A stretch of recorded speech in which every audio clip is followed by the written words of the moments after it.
Welcome to Temple Baptist Church in Poplar, Bluff, Missouri. Our devotional time today. It is sure an honor to be with you. We're going to be in Nehemiah chapter 1.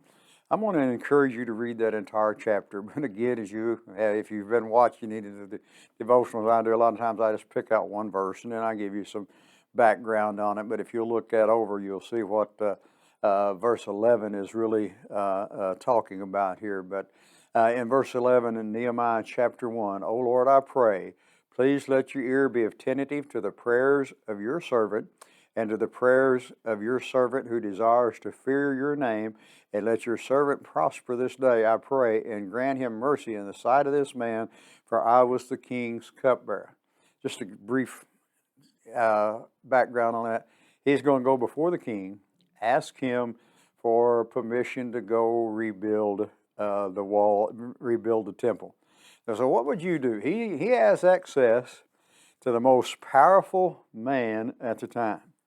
And what would you do if you had access to a person of power, one with authority to change the destiny of precious people?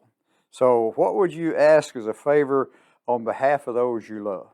Here you have this opportunity to talk to this person that is in power, that can grant you anything. And so what are you going to ask for?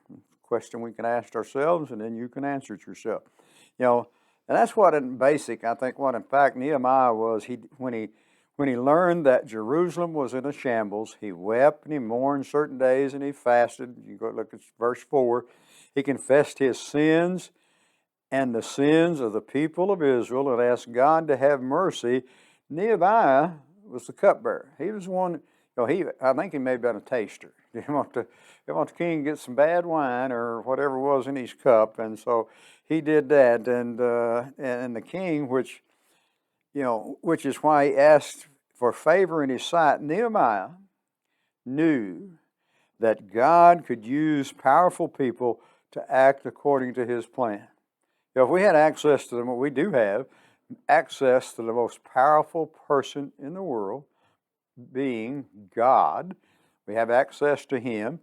He can grant us anything He sees fit for us to have. Just because we ask for it doesn't mean we're going to get it, doesn't mean we need it. A lot of times we do that. And so who are we worried about today? Who are we worried about?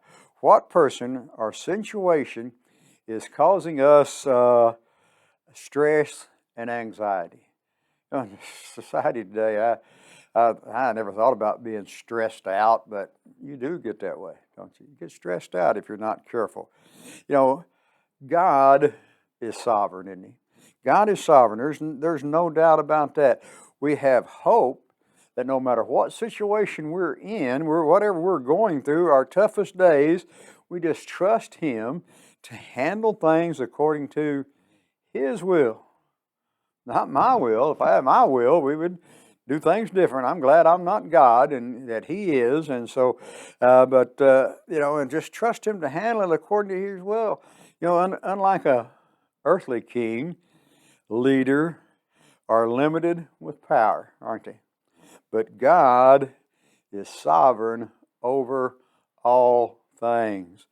Jeremiah said, O Lord, I pray, let your ear be attentive to the prayers of your servant and the prayers of your servant who desires to fear your name, and let your servant prosper this day, I pray, and grant him mercy in the sight of this man, for I was the king's cupbearer.